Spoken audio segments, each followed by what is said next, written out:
Hello, welcome to Antoine's Dharma Path, a space where sacred text meets living truth. Today we enter chapter 13 of the Lotus Sutra, encouraging devotion. This is not just a chapter, it's a vow to protect the Dharma when it's threatened, to speak truth when it's silenced, and to walk with courage when the path grows steep. Bodhisattvas rise, Bhikṣunīs affirm, and the sutra becomes a living flame of compassion and resistance. Let's walk in rhythm with the ancestors, the protectors, and the awakened ones. There is a link to the Burton Watson translation I'm reading from on the channel if you want to read along or something like that. Before I read, we have to talk about two of the women mentioned in this chapter. One is the Buddha's stepmother, and the other is his wife. He also had a son. I'm going to ask a question. Can you talk about the Buddha's aunt and her name? Absolutely. The Buddha's aunt, Mahaprajapati, played a significant role in his life. After his mother passed away, she raised him. Mahaprajapati later became the first woman to be ordained as a Buddhist nun, marking a historic move towards gender inclusivity in the Buddhist community. And what was the name of the Buddha's wife and son?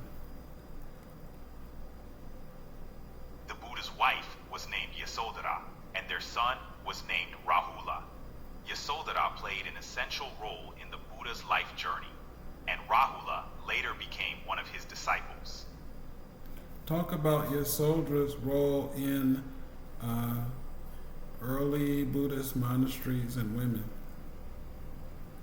Yasodhara's role in early Buddhist monasticism is quite profound. Though not much is detailed about her in the earliest texts, she's seen as a figure of deep spiritual significance. After the Buddha's enlightenment, she reportedly became a dedicated follower and eventually joined the monastic community. This move was significant in highlighting the role of women in Buddhism and laid the groundwork for women's active participation in the monastic community. What's another name for the Buddha's aunt?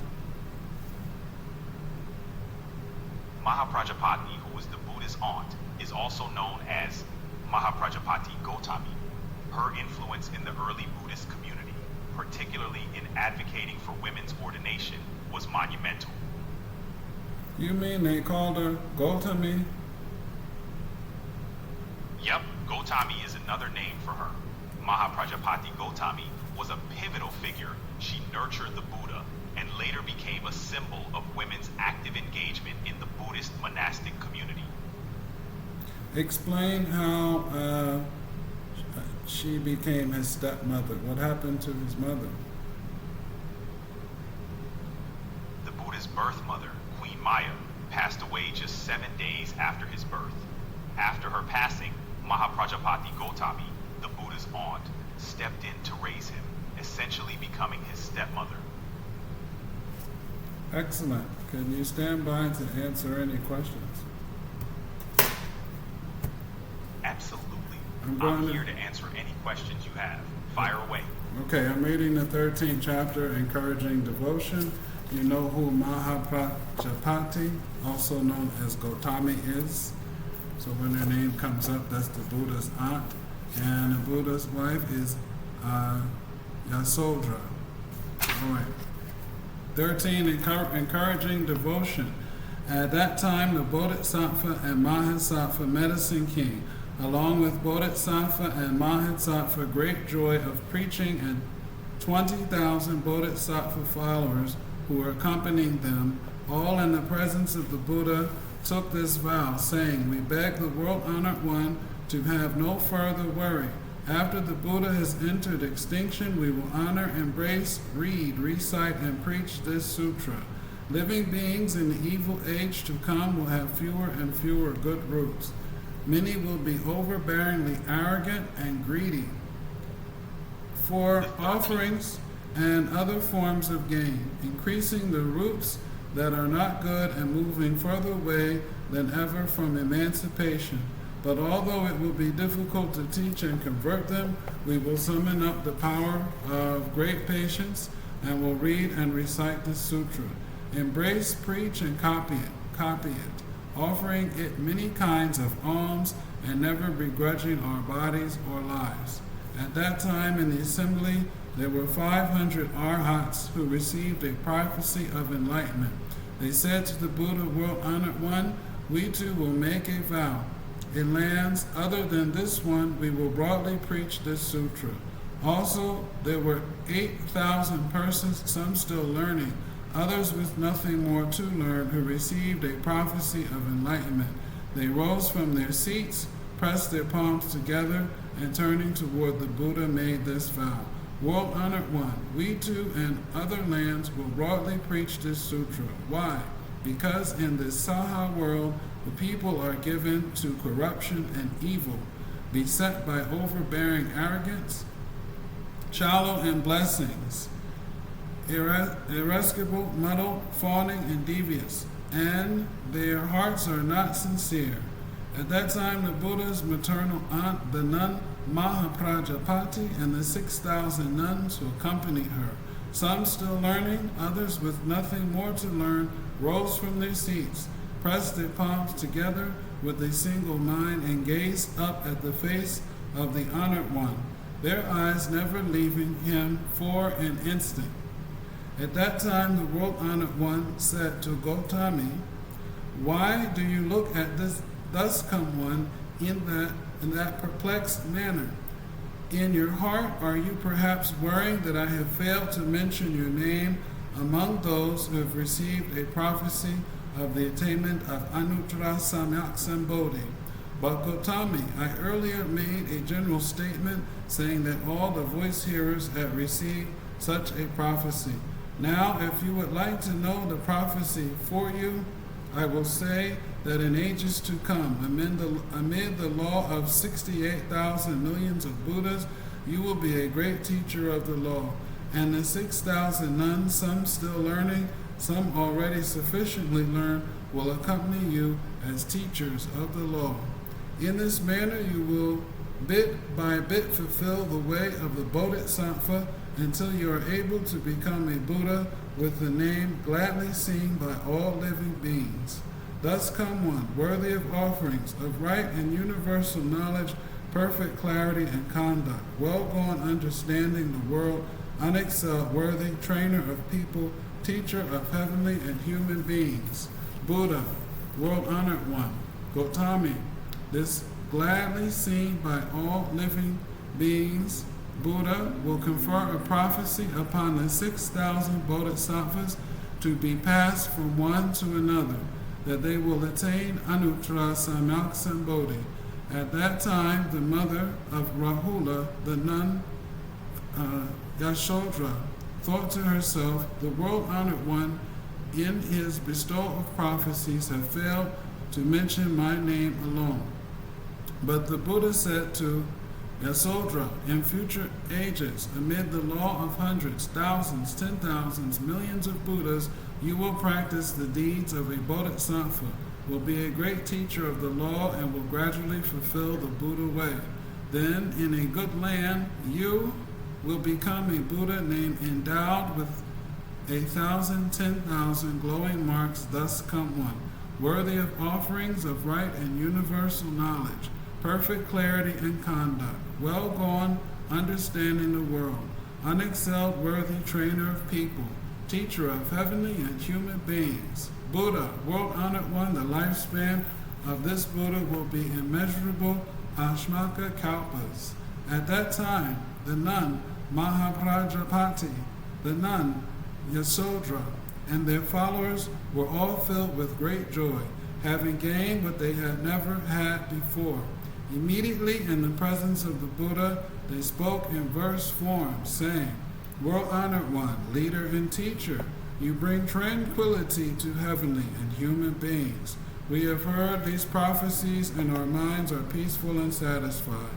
The nuns, having recited these verses, said to the Buddha, World-honored one, we too will be able to go to lands and other regions and broadly propagate this sutra. At that time, the world-honored one looked at the 800,000 million nayutas of bodhisattvas and mahasattvas. These bodhisattvas had all reached the level of avivratika, turned the unregressing will of the law, had gained dhranis. They rose from their seats, advanced before the Buddha, and pressing their palms together with a single mind, thought to themselves, if the world-honored one should order us to embrace and preach this sutra, we would do as the Buddha instructed and broadly propagate this law. Dhranis, what are dhranis? Dhranis are like powerful spiritual formulas or chants in Buddhism. They serve as a means to protect the mind, aid in concentration, and remember teachings, often carrying prayers. They could also be dhrani spells. Okay, I'll go on reading. And then they thought to themselves, but the Buddha now is silent and gives us no such order. What shall we do? At that time, the bodhisattvas, respectfully complying with the Buddha's will and at the same time wishing to fulfill their own original vows, proceeded in the presence of the Buddha to roar the lion's roar and to make a vow saying, World-honored one, after the dust come one has entered extinction, we will travel here and there, back and forth, through the worlds in the 10 directions, so as to enable living beings to copy this sutra, to receive, embrace, read, and recite it, understand and preach its principles, practice it in accordance with the law, and properly keep it in their thoughts. All this will be done through the Buddha's power and authority. We beg that the world-honored one, though in another region, will look on from afar and guard and protect us. At that time, the bodhisattvas joined their voices together and spoke in verse form, saying, we beg you not to worry. After the Buddha has passed into extinction, in an age of fear and evil, we will preach far and wide. There will be many ignorant people who will curse and speak ill of us, and will attack us with swords and staves. But we will endure all these things. In the evil age, there will be monks with perverse wisdom and hearts that are fawning and crooked, who will suppose they have attained what they have not attained, being proud and boastful in heart. Or there will be forest-dwelling monks wearing clothing of patched rags and living in retirement, who will claim they are practicing the true way, despising and looking down on all humankind, greedy for profit and support. They will preach the law to white-robed laymen and will be respected and revered by the world as though they were arhats who possess the 6 transcendental powers. These men with evil in their hearts, constantly thinking of worldly affairs, will borrow the name of forest-dwelling monks and take delight in proclaiming our faults, saying things like this: these monks are greedy for profit and support, and therefore they preach non-Buddhist doctrines and fabricate their own scriptures to delude the people of the world. Because they hope to gain fame and renown thereby, they make distinctions when practicing this sutra. Because in the midst of the great assembly, they constantly try to defame us. They will address the rulers, high ministers, Brahmins, and householders, as well as the other monks, slandering and speaking ill of us, saying, these are men of perverted views who preach non-Buddhist doctrines. But because we revere the Buddha, we will bear all these evils. Though they treat us with contempt, saying, you are all no doubt Buddhas, all such words of arrogance and contempt we will endure and accept. In a muddy kappa, in an evil age, there will be many things to fear. Evil demons will take possession of others, and through them curse, revile, and heap shame on us. But we, reverently trusting in the Buddha, will put on the armor of perseverance in order to preach the sutra perseverance. We'll put on the armor of perseverance. In order to preach the sutra, we will bear these difficult things. We care nothing for our bodies or lives, but are anxious only for the unsurpassed way. In ages to come, we will protect and uphold what the Buddha has entrusted to us. This is the world-honored one must know. The evil monks of that muddy age, failing to understand the Buddha's expedient means, how he preaches the law in accordance with what is appropriate, will confront us with foul language and angry frowns. Again and again we will be banished to a place far removed from towers and temples, all these various evils. Because we keep in mind Buddha's orders, we will endure. If in the settlements and towns there are those who seek the law, we will go to wherever they are and preach the law entrusted to us by the Buddha. We will be envoys of the world-honored one, facing the assembly without fear. We will preach with skill, for we desire the Buddha to rest in tranquility in the presence of the world-honored one and of the Buddhas who have gathered from the 10 directions. We proclaim this vow. The Buddha must know what is in our hearts. That's the end of the 13th chapter.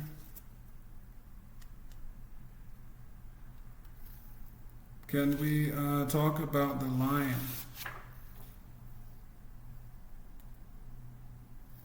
The lion is not there. The chat bot is gone. Let's bring him back. In the 13th chapter of the Lotus Sutra, they talk about the lion's roar. Talk about the lion.